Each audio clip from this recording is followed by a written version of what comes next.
सामीन मोहतरम अस्सलामु अलैकुम वरहमतुल्लाहि तआला व बरकातुहू।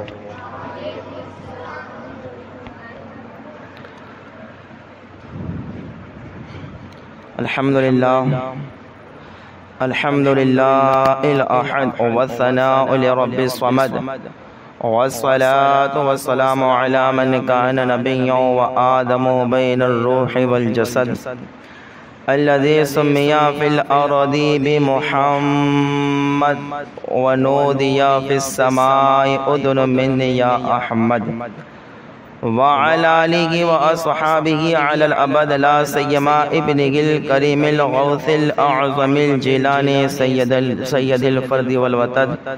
अम्मा बाद, अऊज़ु बिल्लाहि मिनश शैतानिर रजीम, बिस्मिल्लाहिर रहमानिर रहीम।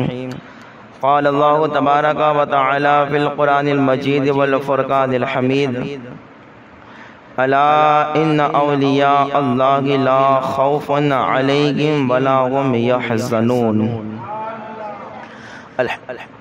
आमन्तु बिल्लाहि सदक़ल्लाहुल मौलानाल अज़ीम व सदक़ा रसूलुहुन नबियुल अमीनुल मुईनुल मतीनुल करीम व नहनु अला ज़ालिका लमिनश शाहिदीन व शाकिरीन वल हामिदीन वल ज़ाकिरीन वल्हम्दुलिल्लाहि रब्बिल आलमीन। अक़ीदत मोहब्बत के साथ बारगाहे रिसालत मआब सल्लल्लाहु तबारक व तआला अलैहि वसल्लम में दुरूद पाक का क़ीमती हार पेश फरमाए। अल्लाहु रब्ब मुहम्मदिन सल्लल्लाहु अलैहि वसल्लम नहनु इबाद मुहम्मदिन सल्लल्लाहु अलैहि वसल्लम सलातुन व सलामुन अलैका या रसूल अल्लाह सलातुन व सलामुन अलैका या हबीब अल्लाह सल्लल्लाहु तआला अलैहि वसल्लम। खुदाया बहक़्क़े बनी फ़ातिमा के बरक़ौल ईमा कुनम ख़ातमा, अगर दावतम रद्द कुनी वर कबूल मनो दस्तो दामाने आले रसूल नबी और आले नबी के मोहब्बत में फिर बुलंद आवाज़ से दरूद पाक पेश फरमाए। अल्लाहु रब्ब मुहम्मदिन सल्लल्लाहु अलैहि वसल्लम नहनु इबाद मुहम्मदिन सल्लल्लाहु अलैहि वसल्लम सलातुन व सलामुन अलैका या रसूल अल्लाह सलातुन व सलामुन अलैका या हबीब अल्लाह सल्लल्लाहु तआला अलैहि वसल्लम। माहे सफ़रुल मुज़फ़्फ़र शुरू हो चुका है। इसकी बरकतों से हम सब माला माल हो रहे हैं। आज हमारे और आपके दरमियान एक अज़ीम शान हस्ती, जिन्हें दुनिया शहंशाह गुजरात हज़रत सैयद अली मीरा दातार के नाम से याद करती है। आज उनका ज़िक्र खैर होगा इसलिए कि 29 रमज़ान को आपकी शहादत हुई और 3 सफ़रुल मुज़फ़्फ़र को आपको उनावा शरीफ में दफनाया गया। कितने सफ़र को? 3 सफ़र को। और शहादत हुई आपकी 29 मुहर्रम को, यानी सफ़र की चांद रात को आपकी शहादत हुई। और जो है 3 सफ़रुल मुज़फ़्फ़र को आपको उनावा शरीफ के अंदर दफनाया गया। आपकी सीरत के मुतालिक कुछ बातें मुझे अर्ज़ करनी है, इसलिए कि सैयद अली मीरा दातार रदियल्लाहु ताला अन्हु ये हुसैनी सादात में से गए। किस में से गए? सैयद गए, हुसैनी सादात में से गए। आपका नाम अली है। क्या है आपका नाम? अली है। आपके वालिद का नाम दोस्त मोहम्मद है। क्या नाम है? दोस्त मोहम्मद आपके वालिद का नाम। और आपके वालिदा का नाम जन्नती अम्मा, जिन्हें रास्ती अम्मा, जिनका असल नाम बीबी आयशा था। असल नाम क्या था उनका? बीबी आयशा। उन्हें जन्नती अम्मा और रास्ती अम्मा के नाम से याद किया जाता है। ये आपके वालिदा है। और आपके दादा का नाम इल्मुद्दीन था। क्या नाम था? इल्मुद्दीन आपके दादा का नाम था। आपके वालिद का नाम दोस्त मोहम्मद और वालिदा का नाम बीबी आयशा रदियल्लाहु ताला अन्हा। अब देखिए, हज़रत सैयदुना अली मीरा दातार रदियल्लाहु ताला अन्हु, आपका शजरे नसब क्या है? आपका शजरा शरीफ क्या आगे वो मैं आपके सामने पढ़ने लगा हूँ। आप शजरा सुने तो आपको पता चलेगा कि बहुत ही अच्छा मौजू है कि हमें इनके बारे में कुछ सुनने को मिला। इसलिए कि अब तो देखो टूर भी जाती है तो वो जगह टूर जाती है, दातार जाती है, लोगों ने वो मज़ार शरीफ भी देखा गए, चांदी के दरवाजे के जो राजाओं ने रानियों ने मन्नतें मांगी थी कि मन्नतें पूरी हुई तो वो दरवाजे लगवाए थे। और जो गए इस तरह से बहुत ही कीमत वाले पत्थर भी वहाँ लगे हुए गए, जो रानियों ने वहाँ वो पत्थर लगाए थे इनकी मन्नतें पूरी होने के बाद। तो आज भी मज़ार है, लोग जाते गए, दीदार करते गए। जो हस्ती उनावा शरीफ के अंदर जिसे दातार कहते गए, जो हस्ती वहाँ आराम करते गए उनका नाम अली है। क्या नाम है उनका? अली। अब उनका शजरा शरीफ देखे, उनका शजरा यह है कि हज़रत सैयद मीरा दातार रज़ी अल्लाह ताला अन्हु, आपके वालिद का नाम है कि दोस्त मोहम्मद, आपके और ये बेटे के इल्मुद्दीन के, इल्मुद्दीन बेटे के मोहम्मद दारैन के, मोहम्मद दारैन बेटे के ये शहाबुद्दीन के, शहाबुद्दीन बेटे के इब्राहिम के, इब्राहिम बेटे के अब्दुल्लाह के, अब्दुल्लाह बेटे के हज़रत जाफ़र के, जाफ़र बेटे के सैयद हुसैन के, सैयद हुसैन बेटे के सैयद मोहम्मद के, सैयद मोहम्मद बेटे के सैयद जाफ़रुल क़ासिम मोहम्मद के, सैयद जाफ़रुल क़ासिम मोहम्मद ये बेटे के सैयद मोहम्मद कफ़ीब के, और ये बेटे के सैयद अली के, सैयद अली बेटे के सैयद हुसैन के, सैयद हुसैन बेटे के सैयद अरशद के, अरशद बेटे के फजल के, फजल बेटे के दवीद के, दवीद बेटे के मवाजा के, मवाजा बेटे के अब्दुर्रहमान के, अब्दुर्रहमान बेटे के कासिम के, कासिम बेटे के इदरीस के, इदरीस बेटे के जाफ़र के, जाफ़र बेटे के अली नकी के, अली नकी बेटे के मोहम्मद तकी के, मोहम्मद तकी बेटे के हज़रत अली रज़ा के, अली रज़ा बेटे के हज़रत मूसा काजिम के, हज़रत मूसा काजिम बेटे के इमाम जाफ़र सादिक के, इमाम जाफ़र सादिक बेटे के इमाम मोहम्मद बाकिर के, इमाम मोहम्मद बाकिर बेटे के इमाम ज़ैनुल आबिदीन के, इमाम ज़ैनुल आबिदीन बेटे के इमाम हुसैन के, और इमाम हुसैन बेटे के मौलाए कायनात हज़रत अली शेर खुदा के। ये शजरा शरीफ है। क्या है ये इनका क्या है? नाम सुने ना आपने? ये कितने अजीम और मुक़द्दस हस्तियाँ इस शजरे के अंदर। ये है सैयद अली मीरा दातार रज़ी अल्लाह ताला अन्हु का शजरा शरीफ, जो मैंने आपके सामने पेश किया। ये रिकॉर्डिंग भी हुआ है, सुनिएगा, वो कभी याद भी कर लेना। हम जिन बुजुर्गों के मज़ार पर जाते हैं उनकी सीरत से भी वाकिफ़ होना चाहिए कि वो कितनी अजीम हस्तियाँ हैं। याद रखना, देखिए सैयद अली मीरा दातार, आपका लक़ब है मीरा दातार। क्या लक़ब है? मीरा दातार आपका नाम नहीं है, नाम आपका क्या है? अरे, और मीरा दातार ये आपका लक़ब है। आपको मीरा दातार क्यों कहते हैं मालूम है? हालांकि दातार ना उस जगह का नाम है ना किसी और जगह का नाम है। मीरा दातार आपको क्यों कहा जाता है? क्योंकि मीरा का माना होता है बहादुर। क्या होता है? बहादुर। और दाता का माना होता है दान देने वाला।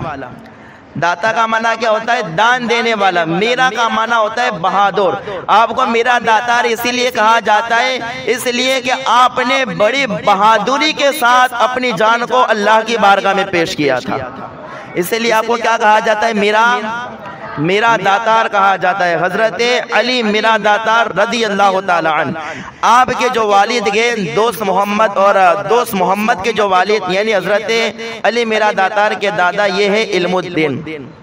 ये बुखारा के थे। इल्मुद्दीन कहाँ के थे? बुखारा। इसी तरीके से देखो शाह आलम, नाम सुना है हमने? कहाँ के? इनका मज़ार कहाँ है? अहमदाबाद शरीफ में। इसी तरह कुतुब आलम देखा है मज़ार आपने?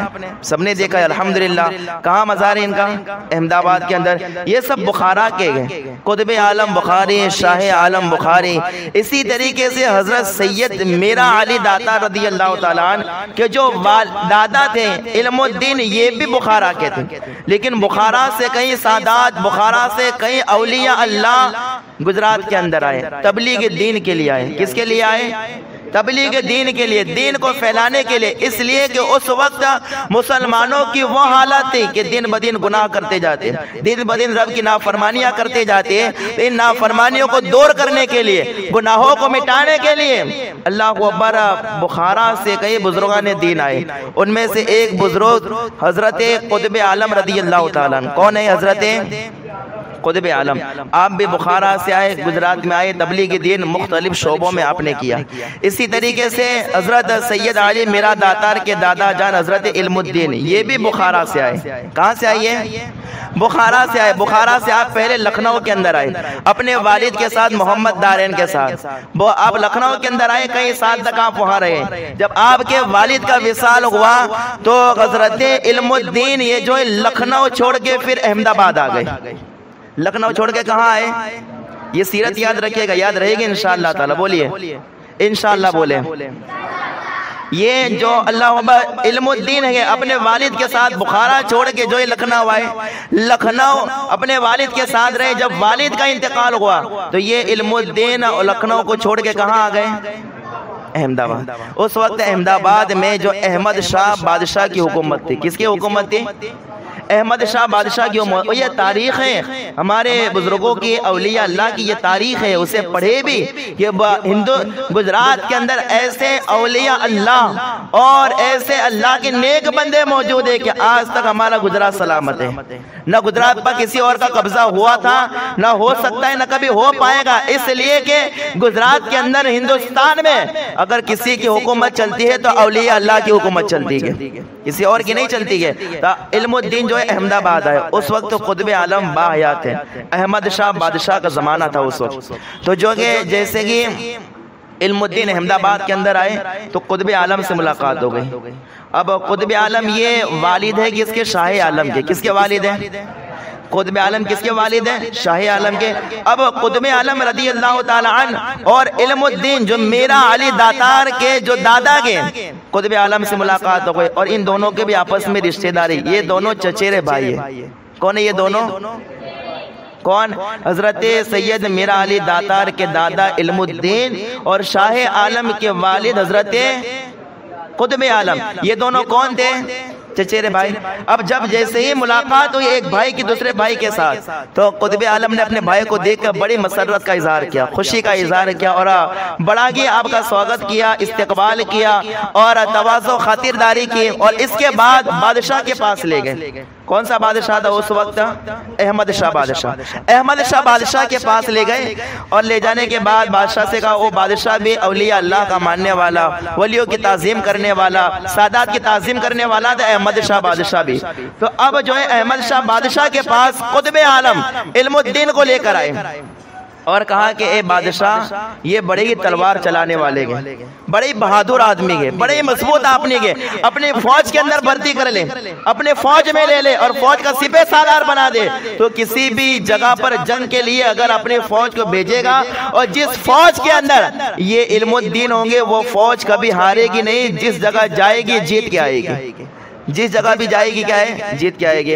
अब जो है वो अहमद शाह ताज़ीम करने वाला था, कुतुब आलम ने कहा ठीक है। तो इल्मुद्दीन को फौज में भर्ती कर लिया और फौज का सिपह सालार क्या है? बना दिया, फौज का सिपह सालार। अब जो है इल्मुद्दीन ने शादी की। जब शादी की तो आपके यहाँ औलाद पैदा हुई। उनमें से एक लड़का पैदा हुआ जिनका नाम रखा गया मोहम्मद दोस्त रखा गया। क्या रखा गया? दोस्त मोहम्मद। दोस्त मोहम्मद नाम रखा गया। इल्मुद्दीन का एक लड़का पैदा हुआ दोस्त मोहम्मद। फिर दोस्त मोहम्मद भी जो है अपने बाप की तरह बड़े बहादुर थे, तलवार चलाने वाले थे। इनका भी बचपना और जवानी बड़े इल्मी माहौल के अंदर, रूहानी माहौल के अंदर गुजरी गए, अपने वालिद मोहतरम के साये के अंदर। अब जरा देखिए आगे की बात। इसके बाद जब दोस्त मोहम्मद जब जवान हुए तो आपकी भी शादी का मौका आया। जब आपकी शादी का जब मौका आया ना तो आपने अल्लाह अकबर, आपके वालिद ने आपकी शादी कहाँ की? उस वक्त उस्मान नामी एक बुजुर्ग थे, उस्मान नामी। उस वक्त तो कई दूरों दराज से, हजारों मील की दूरी से लोग इनसे मुरीद होने के लिए आते थे उस्मान। उनकी एक बहन थी जिनका नाम था बीबी आयशा। क्या नाम था? बीबी आयशा। क्या नाम था? ये बीबी आयशा कौन है? बीबी आयशा वही है जिन्हें आज रास्ती माँ कहा जाता है, रास्ती अम्मा। और जिन्हें जन्नती अम्मा जिन्हें कहा जाता है, उनका असल नाम क्या था? बीबी आयशा। तो इल्मुद्दीन ने अपने बेटे दोस्त मोहम्मद की शादी कर दी, किसके साथ? उस्मान के बहन जो है बीबी आयशा के साथ। जब शादी हुई ना, तवज्जो करना, जब दोस्त मोहम्मद की जब शादी हुई बीबी आयशा के साथ, तो उनके यहाँ भी औलाद पैदा हुई। एक लड़का पैदा हुआ जिसका नाम अबू मोहम्मद रखा गया। और इसके बाद चांद रात की रात को, कई साल के बाद चांद रात की रात, यानी ईद उल फित्र की रात, चांद रात की रात को अल्लाह दोस्त मोहम्मद के यहाँ एक लड़का पैदा होता है जिसका नाम अली मीरा दाता रखा जाता है। कई सालों के बाद एक लड़का पैदा होता है जिसका नाम क्या रखा जाता है? अली रखा जाता है, आपका नाम। अल्लाह अकबर। हजरत सैयद अली मीरा दाता रदी अल्लाह ताला जब आपकी उम्र शरीफ जो है ना 10 महीने और 16 दिन की हुई। कब? कितने महीने? 10 महीने और 16 दिन की। जैसे ये 10 महीने 16 दिन की उम्र हुई तो आपकी जो वालिदा थी ना, वालिदा, उनका इंतकाल हो गया। रास्ती अम्मा का, जन्नती अम्मा का, बीबी आयशा का इंतकाल हो गया। अब एक बात बताइए, 10 महीने और 16 दिन की उम्र खेलने के होते कि दूध पीने के? बोलो आप लोग। दूध पीने की उम्र होती है नहीं, दूध पीने की उम्र। अब उस वक्त सैयद अली मीरा दाता बहुत छोटे थे, दूध पीने की उम्र थी, वालिदा का इंतकाल हो चुका था। तो अब इनको जो है दूध पीने की तड़प पैदा हुई, तो आप रोने लगे क्योंकि वालिदा का इंतकाल हो चुका है। अब दूध पिलाए तो कौन पिलाए? तो उस वक्त जो है उनके घर में एक दाया, उनके घर में एक जो है खादिमा रहती थी, काम करने वाली रहती थी, जिनका नाम था दौलत बीबी। क्या नाम था उनका? देखें, नाम भी याद रखना पड़ते हैं, सीरत भी बुजुर्गों की ऐसे याद रखना पड़ती है।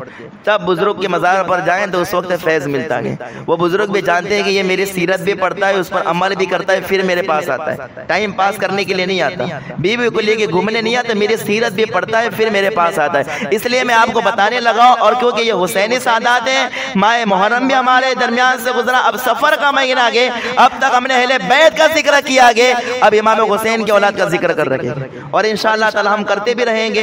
तो अब जो है जैसे अम्मा का इंतकाल हुआ तो उनके घर में खादिमा थी जिनका नाम था दौलत बीबी, जिनको दामा अम्मा भी कहा जाता है। उनको क्या कहा जाता है? दामा अम्मा।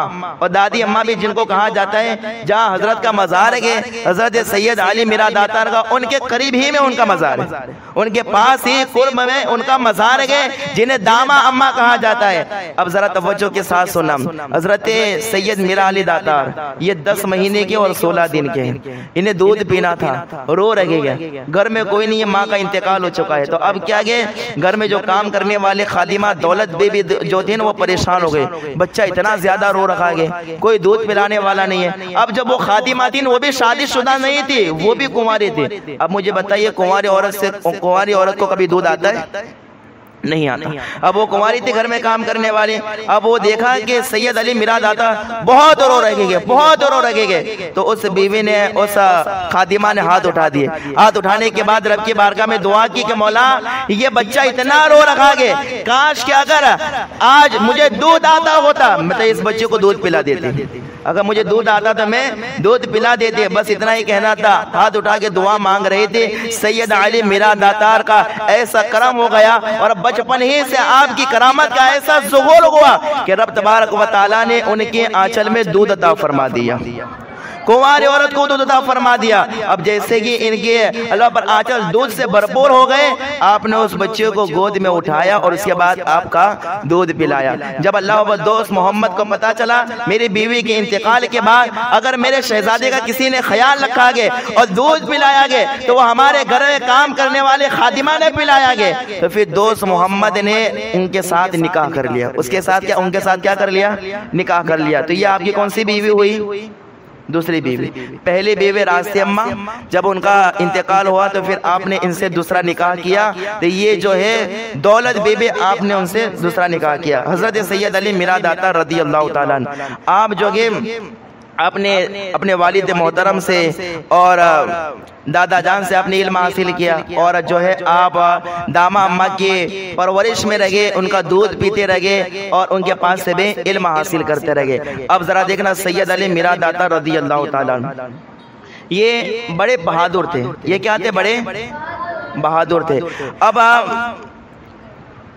एक मर्तबा ऐसा हुआ कि एक गांव है, गांव बहुत बड़ा गांव था, वहाँ एक किला भी था, उसके इर्द गिर्द 18-20 गांव आते थे। उसको मांडवगढ़ कहा जाता है। क्या कहा जाता है? मांडवगढ़। और इसी तरीके से इसको मांडो भी पढ़ा जाता है, मांडवगढ़ भी पढ़ा जाता है और मांडवगढ़ भी इसे पढ़ा जाता है। एक बहुत बड़ा गांव था और वहाँ एक राजा रहता था पहले, और 18 से 20 इर्द गिर्द गांव आते थे। वहाँ एक बादशाह की हुकूमत थी, उस बादशाह का नाम था राजा मेहंदी नाम था। क्या था? 18-20 गांव आते थे, वहाँ एक बहुत बड़ा बादशाह ने किला बनाया था, किला। और वहाँ किसकी हुकूमत थी? राजा मेहंदी की हुकूमत। किसकी थी? और ये हिंदू था, गैर मुस्लिम था, बड़ा जालिम बादशाह था। उसने क्या है, 24 फुट का इसने बहुत बड़ा बुत बनाया था। इस राजा ने क्या बनाया था? जरा तवज्जो के साथ बात सुनना। क्या बनाया था उसने? बहुत कितने फुट का बनाया था? 24 फुट, बहुत बड़ा बुत बनाया था उसने। अब ये राजा क्या करता था? रोजाना एक इंसान की बलि चढ़ाता था उसके ऊपर, रोजाना के एक इंसान की बलि, एक इंसान को उसके सामने कत्ल करता, और कत्ल करने के बाद जो आदमी कत्ल हुआ है उसके खून से उस जो है बुत को टीका करता था, और एक टीका अपने माथे पर करता था। माधवगढ़ का ये राजा था, राजा मेहंदी। उसका ये बहुत जुल्म, रोजाना एक आदमी को कत्ल करना, ये तो कितना बड़ा जुल्म हो गया। रोजाना एक आदमी को वो जो है इसकी बलि देता था, और उसका खून का एक टीका उसके ऊपर लगाता था और एक अपने ऊपर। तो अब अल्लाह के ऊपर एक आदमी जो है, उस वक्त दिल्ली के अंदर एक बादशाह था जिनका नाम था मोहम्मद शाह लोदी। एक बादशाह था उस वक्त, दिल्ली पर गद्दा नशीन था दिल्ली में। अब मोहम्मद शाह लोदी एक आदमी वो दिल्ली के राजा के पास पहुंचा, और पहुंचने के बाद कहा कि क्या बताऊं कि जो है मांडवगढ़ के अंदर एक ऐसा राजा है जो ऐसे जुल्म करता है। पूरी दास्तान सुनाई उसने। कहा कि रोजाना एक आदमी की बलि देता है और एक टीका उसके ऊपर करता है, एक टीका अपने ऊपर करता है। कहा कुछ कीजिए आप। तो वो जो दिल्ली का बादशाह था तो उसने क्या कहा कि अच्छा मैं एक काम करता हूँ। अब उस वक्त अहमदाबाद में जिनकी हुकूमत थी अहमद शाह, उनका इंतकाल हो चुका था। अब उनकी जगह पर कौन बैठे थे? जिन्हें दुनिया महमूद बेगड़ा कहती है। क्या कहते हैं? महमूद शाह बेगड़ा। इसे बेगड़ा इसीलिए कहा जाता है कि इसने बहुत सारी जंगें की और बहुत सारे इलाकों को इसने फतह किया था, इसीलिए उसे बेगड़ा कहा जाता था। महमूद शाह बेगड़ा ये अहमद शाह का बेटा था। अहमद शाह के विसाल के बाद, इंतकाल के बाद ये गद्दा नशीन हुआ, इसका जान नशीन हुआ, ये तख्त पर बैठा। तो अब जिस आदमी ने दिल्ली के बादशाह के सामने मांडवगढ़ के जो राजा की पूरी कहानी सुनाई थी, तो उस बादशाह ने कहा कि मैं जो है महमूद बेगड़ा को खत लिख देता हूँ, महमूद बेगड़ा तेरा काम कर देगा। और वहां का जो राजा के तो उस राजा को हिलाक कर देगा, मैं एक खत लिख देता हूँ। तो इसने पूरा खत लिखा, पूरे खत में कहानी लिखी, और ये लिखने के बाद कहा कि जाओ और महमूद बेगड़े को दे देना। अब ये आया वहाँ दिल्ली से अहमदाबाद में आया। अब महमूद बेगड़ा बैठा हुआ था, आके कहा कि ये लीजिए दिल्ली के बादशाह मोहम्मद शाह लोदी ने आपको ये खत भेजा है। खत पढ़ने के बाद महमूद बेगड़ा बहुत ही गुस्से हो गया। महमूद बेगड़ा क्या हो गया? बहुत ही ज्यादा गुस्से हो गया। कहा कि ये ऐसे हालात आ गए माधवगढ़ के अंदर, ऐसे हालात आ गए कि माज़अल्लाह रब्बिल आलमीन रोज एक आदमी के बलि चढ़ाए जाते हैं। कहा ये बर्दाश्त नहीं हो सकता। आपने फौरन जो है एक खत लिखा, किसको? दोस्त मोहम्मद को, जो सैयद अली मीरा दातार के वालिद मोहतरम थे। इनको खत लिखा, और खत लिखने के बाद कहा कि तुम फौरन मेरे पास चले आओ, हमें जंग करने के लिए जाना है, लड़ाई करने के लिए जाना है माधवगढ़ के यहाँ। तो अल्लाह अकबर। उस वक्त फिर क्या हुआ कि जैसे ही सुना दोस्त मोहम्मद ने हजरत मीरा अली दातार, सैयद अली मीरा अली दातार रदियल्लाहु ताला उनके वालिद ने जैसे ही सुना ना, तो फौरन आपने 250 घोड़े सवारों को लिया और महमूद बेगड़े के पास आ गए। तो महमूद बेगड़ा 12,000 सिपाहियों के साथ ये जो है उस तरफ चला। कहाँ पे चला? माधवगढ़ की तरफ चला। ये किसी तरीके से उसको इलाक करना है। अब बिल्कुल वहाँ उनावा होते हुए बिल्कुल वहां पहुंच गया। जब बिल्कुल करीब पहुंचे ना, मांडवगढ़ के करीब बिल्कुल, तो फिर जंग शुरू हो गई। जंग शुरू हो गई तो आपको मालूम है कितने साल जंग? कम से कम 1-1.5 साल तक जंग चलती रहेगी, लेकिन इसका कोई नतीजा ही नहीं निकला। ये महमूद बेगड़ा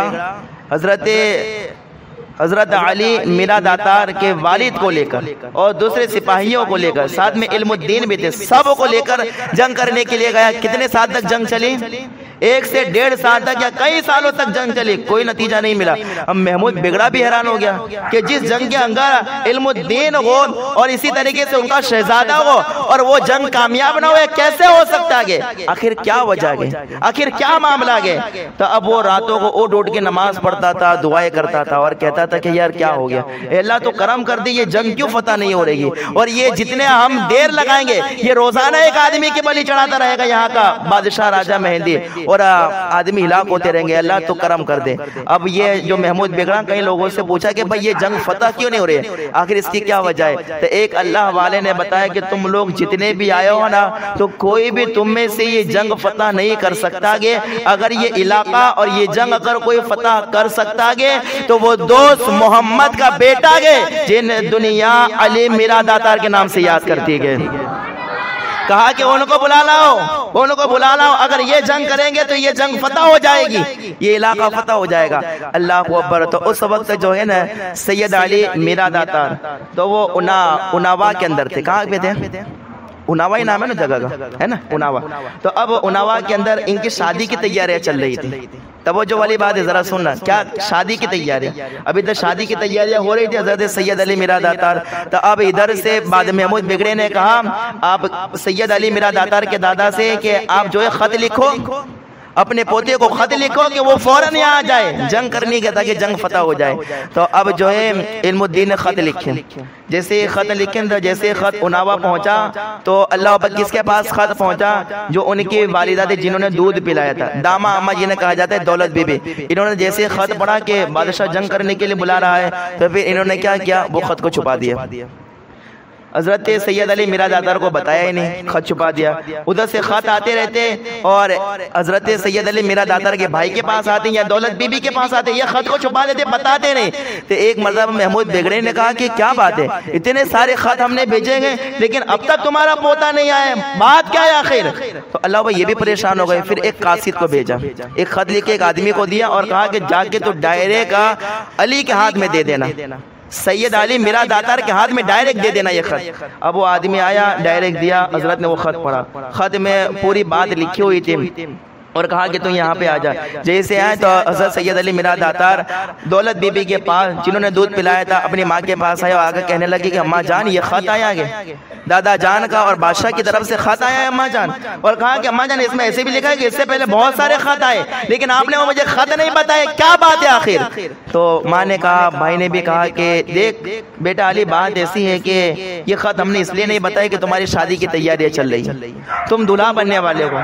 और कहा कि वहाँ जंग करनी गए और माधवगढ़ का बादशाह इसके पास तो कई तांत्रिक ऐसे जादूगर भी गए, कहा कि उनके साथ जंग करना आसान थोड़ी होता है। कहा कि नहीं हम तुम्हें नहीं जाने दे सकते। तो अल्लाह पर आपने क्या जवाब दिया? कहा कि मेरा नाम भी अली है और मेरे बाप का नाम भी अली है। कहा मेरा नाम भी अली है, बाप का नाम भी अली है। और कहा हमारे नस्ल में जितने सब के सब अली ही अली है। कहा कि अली किसी जंग से पीछे नहीं हटेंगे, जंग से पीछे नहीं हटे। करबला के अंदर हजरत कासिम में दुल्हा थे लेकिन अल्लाह पर आपने भी अपनी कुर्बानी को पेश किया गया। अली अकबर भी जवान थे, अपनी कुर्बानी को पेश किया गया। कहा कि अगर आज शादी की तैयारियों के अंदर अगर रोजाना एक आदमी का कत्ल किया जाएगा और हम देखते रहेंगे, ये नहीं हो सकता। अम्मा मुझे इजाजत दे दो मैं जाऊं, अम्मा इजाजत दे दो मुझे। तो अल्लाह अकबर अम्मा ने फिर बादिले ना खास्ता ना चाहते हुए भी कहा ठीक है जाइए। भाई ने भी कहा कि आप जाइए। उस वक्त आपकी शादी की तैयारियां हो रही थी, आपने शादी नहीं की, आप चले, दूल्हा थे लेकिन आप चले। जब चले न तो 125 घोड़े सवारों को अपने साथ में लिया। कितने चले और जहाँ पर आपके दादा जान आपके वालिद इसी तरह महमूद बिगड़ा जहाँ पड़ाव किया था वहाँ गए, अपने दादा जान से मिले। अपने दादा जान से मिले तो वो रात का वक्त था। तो उस वक्त रात को बड़ी तेज आंधी चली, बड़ी तेज आंधी चली, ऐसी तेज आंधी चली कि जितने खेमे लगाए होते सारे खेमे के उड़ गए, सारे खेमे। लेकिन जिस खेमे के अंदर सैयद अली मीरा दातार बैठे हुए थे, आपके दादा बैठे थे, वो खेमा नहीं उड़ा। महमूद बिगड़े ने सारे खेमों को उड़ते हुए देखा, एक खेमा बाकी था तो परेशान हुआ। लगता है कि इसे यकीन हो गया कि लगता है कि सैयद अली मीरा दातार आ गए, सैयद अली मीरा दातार आ गए। अब जैसे ही वो खेमे के अंदर आया तो आपका दीदार किया और पूरी बात बताई कि देखो ऐसा ऐसा है, माधवगढ़ का बादशाह बड़ा जालिम है, बड़ा शैतान है, रोजाना एक आदमी की बलि देता है, तुम कुछ करो। तो अल्लाह अकबर, उस वक्त सैयद अली मीरा दातार ने कहा ठीक है मैं अब करता हूँ। आप 125 घोड़े सवारों के साथ माधवगढ़ की तरफ चलने लगे। कितने सवारों के साथ याद रह रहा है आपको सब ना? 125 घोड़े सवारों के साथ आप चलने लगे। जब चलने लगे तो उस वक्त बिल्कुल किले के करीब पहुंच गए, किले के करीब, और बहुत बड़ा किला था और उसको जो दीवार थी ना वो 18 से 20 फुट ऊंची दीवार थी। अब जब पहुंचे तो चारों तरफ से दीवार थी। अब अंदर कैसे जा सकते थे? चारों तरफ पहरा था, उसके चौकीदार थे, उसके नौकर थे उस बादशाह के, किसी को अंदर नहीं जाने देते थे। तब जैसे दीवार के पास पहुंचे तो सैयद मीरा अली दातार की शान सुने। सैयद मीरा अली दातार जब वहां पहुंचे देखा बहुत ऊंची दीवार है, तो आपने क्या किया खबर है? अल्लाह अकबर, सारे सिपाही कह रहे कि अंदर कैसे जा सकते हैं? चारों तरफ चौकीदार खड़े के, कोई अंदर जाने नहीं दे सकता, कि जंग शुरू हो जाएगी, हम पता भी नहीं कर सकते कि किले के अंदर क्या है, कौन कौन कहाँ छुपा हुआ है, हमें तो कुछ भी नहीं पता है। मेरा अली दातार ने क्या कहा, ठीक है आप लोग यहाँ रुको, मैं अभी दीवार पर चढ़ जाता हूँ। क्या कहा? तुम यहीं पे रुको, मैं दीवार पर चढ़ जा। 18 फीट ऊंची इतनी दीवार थी। बयान किया जाता है अल्लाह अकबर, इस किताब के अंदर लिखा है कि हजरत सैयद अली मीरा दातार ने घोड़े को एक एड़ लगाई तो घोड़ा 18 फीट ऊंचा उड़ के दीवार के ऊपर चढ़ गया। यह औलिया अल्लाह की शान है, जिसे चाहे जैसे चाहे अपने कब्जे में ले ले। इतना ऊंचा घोड़ा उड़ के, और आज भी माधवगढ़ में जहाँ ये किला गए और जहाँ ये दीवारें, आज भी सैयद अली मीरा दातार जिस घोड़े पर सवार हुए थे और उस ऊंचाई पर चढ़े थे, आज भी उस घोड़े के निशान उस दीवार पर मौजूद है।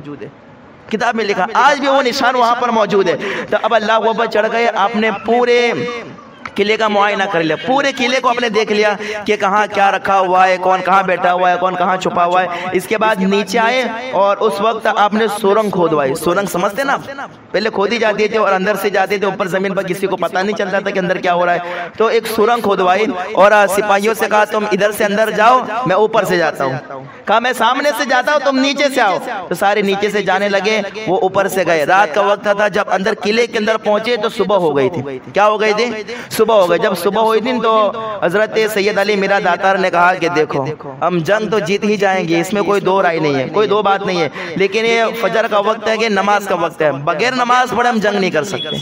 पहले नमाज कहा कि बादशाह से तो बाद में भी लड़ सकते हैं, बाद में भी सब कर सकते हैं, लेकिन पहले नमाज। तो नमाज अदा की गई। नमाज अदा करने के बाद ये सारे सिपाही जैसे आगे बढ़े तो बादशाह को पता चल गया कि कोई लोग हमारे साथ जंग करने के लिए आए। तो बादशाह ने फौरन हुक्म दिया कि फौरन जो है इनके साथ जंग करो। लेकिन अल्लाह अकबर, उनमें से एक सिपाही बादशाह को कहता है कि बात तो बराबर, बाकी लोगों के साथ तो जंग कर लेंगे, लेकिन उनमें एक नौजवान इतना ताकतवर लगता है, इतना खूबसूरत चेहरा है, लगता नहीं है कि उसके साथ कोई मुकाबला कर सके। दूसरों के साथ तो जंग कर लेंगे, लेकिन एक नौजवान से जंग नहीं कर सकते। जंग करते करते ये जो सैयद अली मीरा दातार के साथ जो थे वो जंग करते करते आगे बढ़े, लड़ते रहे, यहाँ तक कि मैं इख्तिसार के साथ समेट रहा हूँ, यहाँ तक कि बादशाह के पास पहुंच गए। राजा मेहंदी जो बादशाह था ना, बिल्कुल उसके पास, राजा मेहंदी के पास पहुंच गए। अब जो है राजा मेहंदी जो है वक्त निकाल गए, इसने मौका तलाश किया और मौका तलाश करके वहां से भाग गया। बादशाह ने क्या देखा कि यार अब तो बिल्कुल जान पर आ बनी है, सारे तांत्रिकों को भी मैंने बुलवा लिया, जादूगरों को भी बुलवा लिया, ना किसी का जादू असर करा, ना किसी का टोना कुछ असर करा, ये तो आगे ही बढ़ते चले आ रहे हैं और बिल्कुल अब तो ये मेरे करीब आ गए। अब क्या हो सकता है? इसने मौका तलाश किया और मौका तलाश करने के बाद क्या है, वहां से क्या हो गया, वो भाग गया। और भाग के कहाँ पहुंचा मालूम है? एक जगह है जिसका नाम है लोहानी गुफा। क्या नाम है? बोलो आप लोग, नाम बोलो। लोहानी गुफा। उसमें जाके ये छुप गया। अब जो है हजरत सैयद अली मीरा दातार ये भी कमजोर नहीं थे, उसका पीछा किया। पीछा करते करते करते ये गुफा तक पहुंच गए। अब ये गुफा में छुपा हुआ था ये राजा मेहंदी बादशाह। तो अब जो है वहां पर भी कुछ सिपाही इस बादशाह के मौजूद थे। जैसे ही सैयद अली मीरा दातार वहां पहुंचे थे, सिपाही हजरत अली को देखकर घबरा गए, अली मीरा दातार को देखकर घबरा गए। तो अली मीरा दातार ने कहा देखो घबराओ मत, मैं तुम्हें कुछ नहीं करूंगा, बस मुझे खाली उस राजा का पता बता दो, राजा कहाँ है, राजा किधर छुपा हुआ है। तो लोगों ने बताया कि लोहानी गुफा के अंदर ये छुपा हुआ है। क्या बताया कि ये कहाँ छुपा हुआ है? लोहानी गुफा के अंदर छुपा हुआ है। हजरत सैयद अली मीरा दातार गुफा के अंदर गए और उस वक्त बादशाह की एक शान होती थी, क्या? चोटी। चोटी रखना क्या होती थी बादशाह की शान। आज जो है ना, आज शान है दाढ़ी रखना। आज मर्दों की शान क्या है? और पहले बादशाह की शान होती थी चोटी रखना। तो बादशाह की चोटी थी। मीरा अली दातार उस गुफा के अंदर गई, लोहानी गुफा में, बादशाह की चोटी पकड़ के काट ली। चोटी पकड़ के क्या है? काट ली। बादशाह ने अपने सर को झुका दिया, कहा कि तुम्हारे सामने जंग नहीं कर सकता मैं। तो मीरा अली दातार ने कहा कि देख, मुझे भी तुझे मारना नहीं है, लेकिन तू रोज ऐसे गलत काम करता, तुझे रोकना तो पड़ेगा। मैं तुझे इस्लाम की दावत देता हूँ, कलमा पढ़ने की दावत देता हूँ, कलमा पढ़ के मुसलमान हो जा। तो अब वो बादशाह, इसके मुकद्दर में था ही नहीं ईमान लाना, तो ये खाली खाली क्या कहता है, ठीक है ठीक है मुझे माफ कर दो, और ये करके इनके कदमों में झुका। ये जो बादशाह था ना, राजा मेहंदी, ये मीरा अली दातार के कदमों में झुका। और झुकने के बाद इसने क्या गद्दारी की, हजरत मीरा अली दातार समझे कि ये तो मुझसे माफी मांग लेगा, माफी मांग लेगा मुझसे, और जो है इस्लाम कबूल कर लेगा। लेकिन इसने झुकने के बाद तलवार निकाली, और तलवार निकालने के बाद हजरत मीरा अली दातार पर हमला किया, और मीरा अली दातार के सरे पाँव को आपके तन से अलग कर दिया। क्या कर दिया? सरे पाक को तन से क्या कर दिया? लेकिन अल्लाह, आइए, ये वली की शान होती है, ये वली की शान। आप मुझे बताइए, ईमानदारी से बताइए, अगर किसी का सर कट जाए तो क्या सर कटने के बाद कभी जंग कर सकते हैं? ये मीरा अली दातार की शान है। सर कटने के बावजूद भी आपके हाथ में तलवार थी, आपका धड़ खाली उस बादशाह के साथ जंग करता था। सर अलग पड़ा गए, आपका धड़ बादशाह के साथ जंग कर रहा था, यहाँ तक कि इस धड़ ने उस बादशाह के 3 टुकड़े करके रख दिए। ये वली की शान होती है। वली की शान को मामूली ना समझो। वली कोई आम नहीं होता है, वली वो होता है जो जिंदा ही होता है। वली को मुर्दा भी मत कहो कभी। वली ने क्या, हजरत मीरा अली दातार सिर्फ धड़ है, सर नहीं है, लेकिन धड़ के साथ आपने धड़ के जरिए हाथ में तलवार पकड़े और बादशाह के कितने टुकड़े कर दिए? 3 टुकड़े कर दिए। 3 टुकड़े करने के बाद आप खुद जमीन पर गिर गए। जमीन पर गिर गए तो अल्लाह अकबर, एक कब्र जैसी एक जगह बन गई जहाँ आपका जिस्म गिरा। जिस जमीन पर आपका जिस्म आया वहाँ कब्र की तरह एक जगह बन गई, और ऊपर अल्लाह अकबर कुदरती इसके ऊपर फूल आ गए। किताब में लिखा ही है, उस पर कुदरती फूल आ गए। ऐसा लगता है कि जैसे किसी ने यहाँ दफन किया हो, और दफन करने के बाद ऊपर फूल चढ़ाए हो। अल्लाह अकबर 3 दिन तक तो ऐसे ही रहा। और इसके बाद जो मीरा अली दातार अपने दादा जान के ख्वाब में जाते हैं, और ख्वाब में जाने के बाद कहते हैं, दादा जान, जंग तो मैंने फतह कर ली। जंग क्या कर ली मैंने? जंग तो मैंने फतह कर ली, जंग तो मैं जीत गया, लेकिन मुझे भी शहीद कर दिया गया कि मैं इस लोहानी गुफा के अंदर जो है मैं यहाँ मौजूद हूँ, मुझे यहाँ से निकाला जाए और मुझे दफन कर दिया जाए। तो जैसे ही पता चला तो इनके दादा जान ने बादशाह महमूद बेगड़े को कहा कि देखो ऐसा ऐसा हुआ है। तो महमूद बेगड़ा और इसी तरीके से मोहम्मद दोस्त और इसी तरीके से आपके दादा सब रिश्तेदार आए और लोहानी गुफा के अंदर आके देखा तो वहाँ एक कब्र बनी हुई थी, आपका जिस्म वहाँ पर मौजूद था। आपके जिस्म को उठाया, एक संदूक के अंदर रखा, संदूक के अंदर फिर रख के आपको ले जाया गया कि आपको दफन कर दे। आपको क्या है? आपको दफन कर दे। आपको ले जाया गया। जब ले जाया गया तो अल्लाह पर रास्ते के अंदर एक जगह आती है, उसका नाम है उनावा। क्या नाम है? सही नाम बता रहा हूं मैंने, नाम गलत होता मुझे बता देना। क्या नाम है? जैसे ही आपको संदूक में रखे आपको दफन करने के लिए ले जाया जा रहा था तो रास्ते ही में एक जगह आई, जिस जगह का नाम था, आपको ले जाया जा रहा था अहमदाबाद के अंदर, क्योंकि महमूद बेगड़ा अहमदाबाद का बादशाह था ना, तो इन्होंने सोचा कि अहमदाबाद में जाके दफन कर दे। लेकिन रास्ते ही में उनावा जगह आई, और ये उनावा जगह ये है कि जब सैयद अली मीरा दातार जब ये जंग के लिए जा रहे थे तो उसी वक्त आपने उनावा, वहाँ एक तालाब गए, तालाब के पास आपने मिसवाक करके आपने वुज़ू करके वहाँ नमाज पढ़ी थी। नमाज पढ़ने के बाद उस जगह पर आपने मिसवाक को गाड़ दिया था और अल्लाह की बारगाह में दुआ की थी कि मौला मैं जंग करने के लिए जा रहा हूँ, अगर मैं उस जंग में शहीद भी हो जाऊं तो या अल्लाह मुझे इस जगह दफन होने की सआदत दे देना। क्या कहा? अगर मैं दफन भी हो जाऊं, अगर मैं मर भी जाऊं, शहीद भी हो जाऊं, जब मैं इस जगह आके दफन हो। तो अल्लाह अकबर आपके जनाजे को आपको संदूक में लग के लाया जा रहा था। उनावा जगह आई तो जिस जगह आपने मिसवाक को गाड़ा था उसी जगह सवारी आई, वहीं पे रुक गई, इसके आगे भी ना बढ़ सकी और पीछे भी ना आ सकी। लोग परेशान है कि सवारी यहाँ क्यों रुक गई, लोगों ने खींचा लेकिन खींचे नहीं जा रही गए। तो फिर क्या हुआ? एक शख्स ने बताया कि हमने देखा था कि जब सैयद अली मीरा दातार आ रहे थे तो यहाँ मिसवाक गाड़ी थी और ये दुआ मांगी थी कि मुझे इस जगह दफनाया जाए। खैर उसी जगह आपको दफना दिया गया और आज भी आपका मज़ार वहाँ पर है और आप ही के नाम से मंसूब करते हुए उस जगह को लोग अब उनावा से याद नहीं करते गए, अब उसे मीरा दातार के नाम से याद किया जाता है। आज भी टूर निकलती है तो टूर में कभी नहीं लिखा होगा उनावा जाती है, लिखा है कभी ऐसा? कभी वाचा आपने ऐसा? कभी नहीं लिखते कि उनावा जाए, कहाँ दातार जाएगी, कहाँ दातार जाएंगे, इसलिए कि वहाँ एक ऐसी शख्सियत आराम फरमाएंगे जिनके नाम से आज पूरा गांव चल लगाएंगे, दुनिया जिनके खैरात खा रही है। अल्लाह अकबर। तो आज भी दातार के अंदर, आज भी उनावा शरीफ के अंदर इनका मज़ार है और ये ऐसा मज़ार है, ऐसा मज़ार कि जहाँ जो भी मुराद लेके जाता है, किसी को है ना भूत प्रेत या इसी तरीके से डाकन चुड़ैल जो भी लोग आप लोग नाम देते हो, जिन्नात, जो भी बलाए हो, जिसको जो भी मुसीबत हो, उस दरबार में चला जाए और मेरा अली दातार के वसीले से दुआ मांग ले, अल्लाह उस मज़ार पर हर मांगने वाले की दुआ को कबूल फरमा लेता है। आज भी हजारों की तादाद में लोग जाते हैं। आज भी इनका 29 जो है मुहर्रम को उर्स मनाया जाता है और 3 दिन के बाद 3 सफर को जो है आपको उस जगह दफनाया गया और उस दिन भी मनाया जाता है। उस दिन भी आप फातिहा खानी कर सकते हैं, तो आप कल शाम को भी फातिहा खानी कर सकते हैं। सैयद अली मीरा दातार रहमतुल्लाह ताला अलैह, ये वो अजीम जगह है। आपको जब भी कोई मुसीबत हो तो आपको मैंने ये पता दे दिया, आप उस दरबार में चले जाओ, एक बार यकीन के साथ चले जाओ, एक बार यकीन के साथ चले जाओ। एक शख्स था ना, वो उसको औलाद ही नहीं हो रही थी, ये आखिरी बात बता के खत्म कर दो। एक शख्स क्या था, उसको औलाद ही नहीं रही थी, हिंदू था वो। तो वो हजरत के मज़ार पर आया और मज़ार पर आने के बाद कहता है कि हुजूर मुझे औलाद दे दीजिए, औलाद नहीं है। बस इतना ही कहना था कि कुछ महीनों के बाद उसके घर में औलाद हो गई, औलाद हो, एक लड़का पैदा हुआ। अब वो लड़का जो है ना 4 साल का हुआ तो उसको गले की तकलीफ हो गई। क्या हो गई?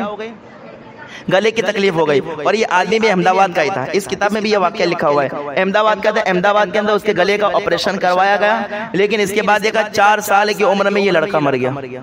4 साल की उम्र में ये लड़का क्या है, मर गया। अब उसका जो बाप था वो बड़ा परेशान हुआ। सैयद अली मीरा दातार के मज़ार पर आया और आने के बाद कहा हुजूर आपसे ही मैंने औलाद मांगी और अल्लाह ने आपके वसीले से मुझे दे भी दी और फिर वापस भी ले ली, वापस भी ले ली, तो फिर देना ही क्यों था? 4 साल के अंदर इस बच्चे का अब ये गम मुझसे सहा नहीं जाता है। अल्लाह भाई ये कहे कि मायूस होके जो है अहमदाबाद वापस आ गया। तो एक मरतबा उसकी बीवी बाजार में गई थी, ये आदमी घर में अकेले सोया था तो क्या देखता है कि अल्लाह अकबर बेवा आराम ही कर रहा था कि देखता है कि एक नूरानी बुजुर्ग मेरे घर के अंदर आते गए और आने के बाद मुझे बशारत देते हैं कि तेरा लड़का मरा नहीं, के वो तो दिल्ली के अंदर है, तेरा लड़का।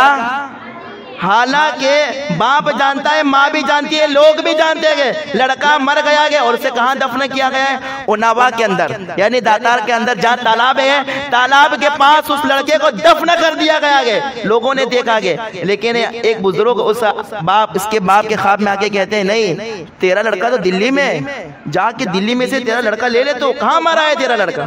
वो ऐसा ही कहना था। तो वो चौंक के उठा, देखा कि भाई मेरे घर के दरवाजे बंदे थे, मेरे घर में ये जवान लड़का आया कहाँ से? तो उसे पता चल गया कि ये कोई आम लड़का नहीं था। जिस मज़ार पे मैं जाता था वही सैयद मीरा अली दातार मेरे घर में आए थे और मेरे बच्चे के जिंदा होने की खुशखबरी दे के गए हैं। अब ये भी जो इनसे अकीदत रखने वाला, मोहब्बत करने वाला था, तो इसने क्या किया, सुबह उठा, अहमदाबाद से दिल्ली की ट्रेन पकड़ी, अहमदाबाद से दिल्ली की ट्रेन पकड़ी। अब ये ट्रेन में इधर बैठा, उधर दिल्ली में पहले से एक ट्रेन मौजूद थी, एक ट्रेन पहले ही से दिल्ली में पहुंच चुकी थी। अब उस ट्रेन के अंदर जो है एक सफेद कपड़े में एक 4 साल का बच्चा लपेटा हुआ था। एक वहां के काम करने वाली औरत ने देखा कि यार इस ट्रेन के अंदर जो एक बच्चा आ गया, अकेला आ गया, सफेद कपड़े में, उठाया, ले लिया और ले जाने के बाद उसे बाहर रखा और लोगों में ऐलान किया ये बस बच्चा किसका है, ये बच्चा किसका है, ये बच्चा किसका है। लोग आके देख रहे इस बच्चे को, लेकिन कोई कह ही नहीं रहे कि मेरा बच्चा है, कोई कह नहीं रहे मेरा बच्चा आ गया। अब तो लोग परेशान थे किसका बच्चा है। इतने में अहमदाबाद की ट्रेन भी दिल्ली के अंदर आ गई। ये देखो अवलिया अल्लाह का करम देखो जरा, अहमदाबाद से जो ट्रेन निकली थी दिल्ली के लिए वो भी दिल्ली के अंदर आ गई। अब वो अहमदाबाद की जो ट्रेन थी उसमें से वो आदमी उतरा, इसने देखा कि भाई यहाँ तो स्टेशन के ऊपर, रेलवे स्टेशन पर तो बहुत सारी भीड़ जमा हो गई है। तो ये भी वहाँ जाने के बाद देखने लगा कि यहाँ हो क्या रहा है। जैसे उसने देखा तो क्या देखा, यहाँ तो मेरा लड़का सोया हुआ है। यहाँ तो मेरा लड़का है। उसने लोगों से कहा ये मेरा बेटा, ये मेरा बेटा आगे। लोगों ने कहा भाई झूठ बोलता है, तू आया अहमदाबाद की ट्रेन से अभी आया गे और ये तो पहले वाली ट्रेन में मिला है और तू दूसरी ट्रेन में आया गे, ये तेरा लड़का कैसे हो सकता है? लोगों ने कहा कि तेरा लड़का है तो उसकी निशानी बता। तो उसने निशानी बताना शुरू की कि उसके हाथ में भी काला दाग है, उसकी रान में भी काला दाग है, उसकी पीठ के ऊपर भी काला दाग है, जरा देख लो अगर यही दाग मौजूद हो तो ये मेरा ही लड़का आगे। तो जब लोगों ने देखा तो जैसे बाप ने निशानियां बताई थी वो निशानियां उसके अंदर मौजूद थे। लोगों ने कहा भाई तो दूसरी ट्रेन से आया, ये पहली ट्रेन में से मिला है, ये कैसे हो सकता है? तो उसने पूरा वाकया सुनाया कि मुझे मेरा अली दातार ने आके इस बच्चे की जिंदा होने की खुशखबरी दी थी। कहा कि वली की जबान से जो निकल जाता है अल्लाह उनकी जबान की लाज रख लेता है और उनका काम पूरा हो जाया करता है। सिर्फ इतने पर बस नहीं, और लोगों ने कहा कि नहीं ऐसा हो सकता है तूने तेरे बच्चे को उन्नावा तालाब के पास दफन किया था ना, जहाँ तेरे बच्चे की कब्र है वहां देख ले, ये तेरा बच्चा तो नहीं हो सकता। लोग गए, उन्नावा गए और वहां जाने के बाद वहां जा कब्र थी ना, खोद के देखा लेकिन कब्र के अंदर कोई था ही नहीं। कब्र खोद के देखा लेकिन कब्र में कोई नहीं था। ये अल्लाह भाई हजरत अली मीरा दातार, सैयद अली मीरा दातार रहमहुल्लाह, ये है जात कि अल्लाह अकबर जरा सोचे कि जो कब्र में मर के लेट गया हो अगर वली चाहे तो उसे जिंदा कर सकते हैं। तो जब वली की ये शान है कि मुर्दों को जिंदा कर दे तो फिर नबी के शान का आलम क्या होगा? जो लोग कहते हैं कि नबी जिंदा नहीं कर सकते, नबी मर के मिट्टी में मिल गए, तो उनसे कहो हुसैन की नस्ल में इतने बाद आने वाले जात का ये आलम है कि मुर्दे को जिंदा कर दे, तो नबी के शान का आलम क्या होगा? नबी के मकाम और मर्तबे का आलम क्या होगा? खैर आज बहुत ज्यादा तकरीर हो गई। रब तबारक व तआला की बारगाह में दुआ है कि रब तबारक व तआला इन बुजुर्गान दीन औलिया अल्लाह के सदक़े में हम सबको उनकी सीरत पर और हम सबको उनकी सीरत पर अमल करने की तौफीक अता फरमाए, और अल्लाह तबारक व तआला उनके वसीले से हमारे हर हाजत को, हर तमन्ना को, हर ख्वाहिश को अल्लाह तबारक व तआला पूरी फरमाए। और अब तबारक व तआला सैयद अली मीरा दातार रज़ी अल्लाह तआला अन्हु के वसीले से हमारे ईमान, हमारे अक़ीदों की हिफाजत फरमाए और मसला के आला हज़रत पर इस्तिक़ामत नसीब फरमाए। अस्तग़फिरुल्लाह रब्बी मिन कुल्लि ज़म्बिन व अतूबु इलैहि। इक़राउल फ़ातिहा।